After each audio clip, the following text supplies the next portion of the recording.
بسم اللہ الرحمن الرحیم۔ میں نے گھڑی میں وقت دیکھا، 2:40 ہو چکے تھے۔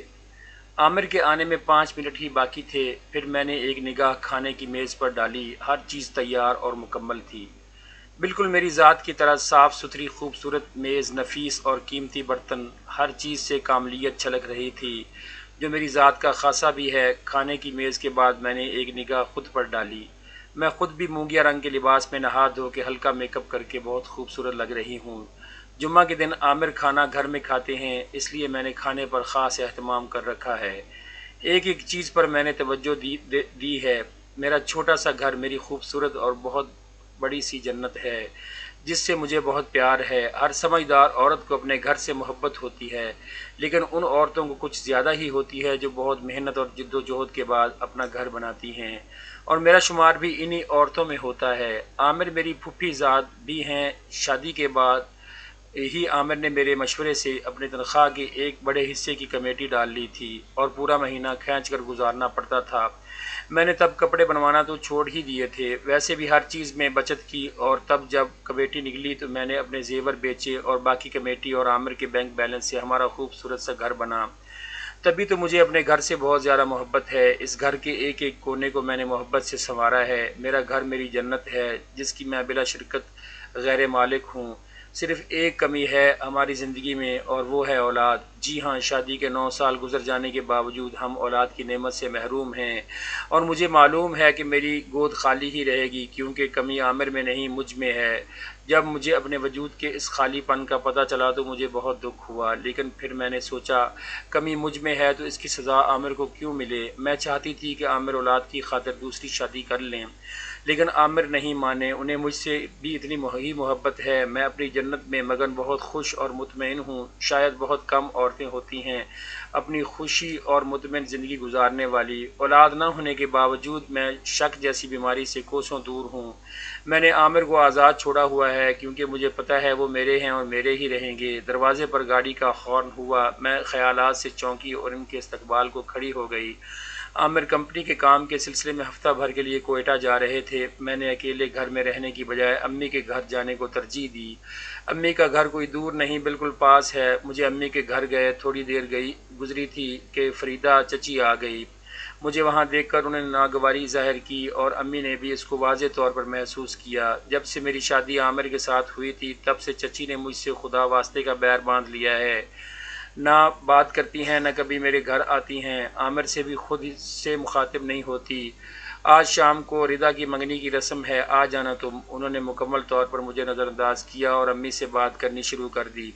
اس رشتے کے لیے ہاں کر دیا آپ نے؟ وہ تو عمر میں ردا سے بھی بہت بڑا ہے، اور وہ پہلے سے شادی شدہ بھی ہے۔ امی کو بہت حیرت ہوئی تھی۔ ظاہر ہے کسی رشتے کے لیے تو ہاں کرنی ہی تھی ہم نے۔ میری بیٹی کا نصیب کسی اور نے جو چھین کر اپنا مقدر بنا لیا۔ چچی تو طنزیہ فکرہ اچھال کر چلتی بنی اور میرا چہرہ اتنے واضح طنز پر لال ہو گیا۔ میری جنت اور خوشگوار زندگی سے جلنے والے بھی کچھ لوگ ہیں، اور ان میں یہ میری چچی فریدہ بھی شامل ہیں۔ ان کا خیال ہے میں نے عامر کو ردا سے چھینا ہے، کیونکہ عامر ردا کے بچپن سے منگیتر تھے، مگر عامر نے خود ہی میرا انتخاب کیا تھا، کیونکہ ردا جیسی چپ چاپ سی لڑکی عامر کے معیار کی تھی بھی نہیں، جسے نہ کوئی فیشن کا پتہ تھا نہ دنیا داری کا۔ تعلیم ایف اے تک حاصل کی تھی، اور دوسری طرف میں تھی ایم ایس سی کیمسٹری، نصابی اور غیر نصابی سرگرمیوں میں بڑھ چڑھ کر حصہ لینے والی، اپنے کالج کی بہترین مقررہ، گفتگو میں مقابل کو لاجواب کر دینے والی، فیشن کی دل دادا اور اسٹائلش ماریہ احمد۔ ردا تو میرا پاس کو بھی نہیں تھی۔ جب مجھے اس حقیقت کا پتہ چلا کہ ردا اور عامر کی بچپن سے بات طے ہے تو میری عجیب سی کیفیت تھی۔ عامر کی جوڑی میرے ساتھ پرفیکٹ تھی، ردا بیچاری کہاں اس کے ساتھ چل سکتی تھی، اور اسی بات کا احساس میں نے عامر کو بھی دلایا کہ اپنی مرضی اور معیار کا جیون ساتھی منتخب کرنا اور ان کا حق تھا۔ میں نے کون سا ان سے کہا تھا کہ ردا کو چھوڑ کر مجھے اپنا لیں؟ وہ تو انہوں نے خود ہی میرا انتخاب کیا، اور میں ان کو اپنے معیار کی لگتی تھی۔ جس طرح عامر شاندار اور مکمل تھے، اسی طرح میں بھی، اور ایک طرح سے یہ ردا کے حق میں بہت اچھا ہوا تھا۔ عامر کا جس طرح کا مزاج اور طبیعت تھی، وہ ردا کے ساتھ خوش نہ رہ پاتے اور نہ ہی اسے کچھ رکھ پاتے، پھر ردا کی کیا زندگی ہوتی، اور میری تو بات ہی الگ تھی۔ میرے ساتھ تو عامر کی دوستی تھی، ہم ایک جیسے تھے، ایک دوسرے کے ہم مزاج، جب عامر نے رضا کو چھوڑ کر میرا انتخاب کیا تو چچی میری دشمن ہو گئی۔ ان کو لگتا تھا میں نے رضا کے حق پر ڈاکہ ڈالا ہے اور اس کا نصیب چھینا ہے۔ کیا نصیب چھیننا اتنا آسان ہوتا ہے؟ اب اگر ان کی بیٹی کے نصیب میں عامر نہیں تھا تو اس میں میرا کیا قصور؟ یہ تو خدا کی دین ہے جسے جو چاہے عطا کرے۔ حالانکہ جب مجھے اپنی ماں نہ بن سکنے کا علم ہوا تو میں نے بہت نیک نیتی سے کوشش کی کہ عامر دوسری شادی کر لے، اور میری اس وقت دل میں رضا تھی۔ میں چاہتی تھی کہ عامر کو شادی کے لیے منا کر میں رضا کا نام لوں گی۔ وہ تو عامر شادی کے لیے مانے ہی نہیں اور میری ساری کوششیں بیکار چلی گئیں۔ یہ تو چچی کی جاہلانہ سوچ ہے جو رضا کی اب تک شادی نہ ہو سکنے کا الزام بھی مجھے ہی دیتی ہیں۔ اب اگر ان کی بیٹی میں کوئی گن ہی نہیں یا کوئی خوبی نہیں تو اس میں میرا کیا قصور؟ اور اسی لیے عامر نے اسے چھوڑ کر میرا انتخاب کیا، لیکن اپنے گریبان میں کوئی جھانکتا نہیں۔ وہ بھی دسمبر کی ایک سرد شام تھی۔ رضا کی شادی کو 3 ماہ گزر چکے تھے۔ میں نے اس کی شادی میں غیروں کی طرح شرکت کی تھی۔ ظاہر ہے مجھے بلایا بھی تو غیروں کی طرح تھا۔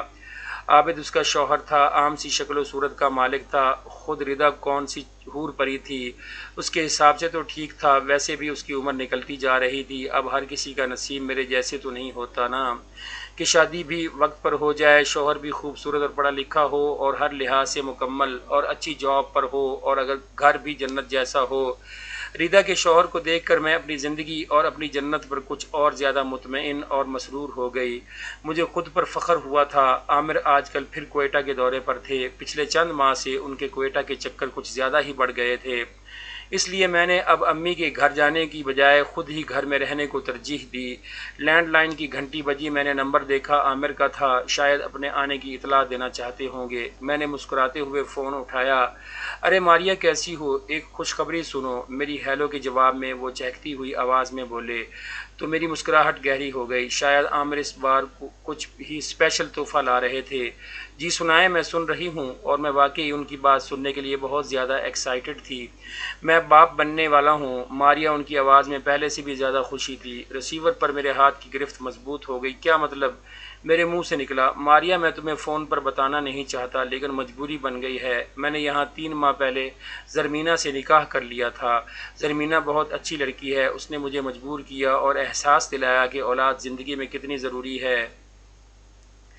میں نے سوچا کہ تم بھی اپنی جگہ خوش اور مطمئن ہو تو ایسے ہی چلنے دوں، لیکن اب مجھے زرمینہ نے خوشخبری سنا دی ہے تو میں اسے لے کر آ رہا ہوں اپنے گھر۔ تم سن رہی ہو ماریا؟ جی ہاں، اور گھر کو اچھے سے سجانا، ہر چیز بالکل پرفیکٹ ہونی چاہیے۔ آخر وہ پہلی بار اپنے گھر آ رہی ہے، اور جو پچھلی سالگرہ پر میں نے کنگن دیے تھے وہ پالش کروا لینا۔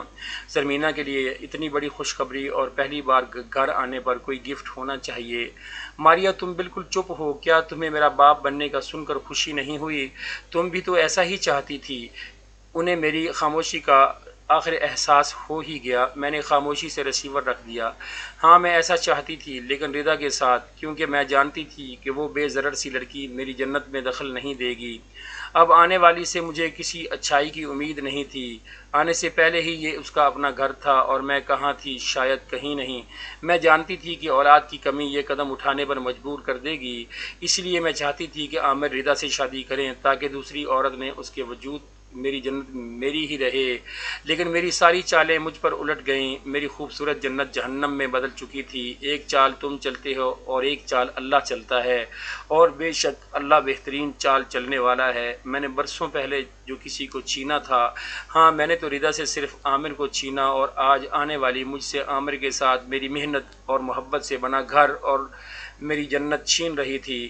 خدا واقعی بہت بڑا عادل ہے۔ سب کچھ چھن جانے کے بعد مجھے یہ اعتراف کرنے میں کوئی عار نہیں کہ میرے دل میں کھوٹ تھا اور میری نیت خراب تھی۔ میں خالی دل خالی ہاتھ کسی کی جنت اور اپنی جہنم سے نکل آئی کہ جلد یا بدیر مجھے یہاں سے بے دخل ہونا ہی تھا۔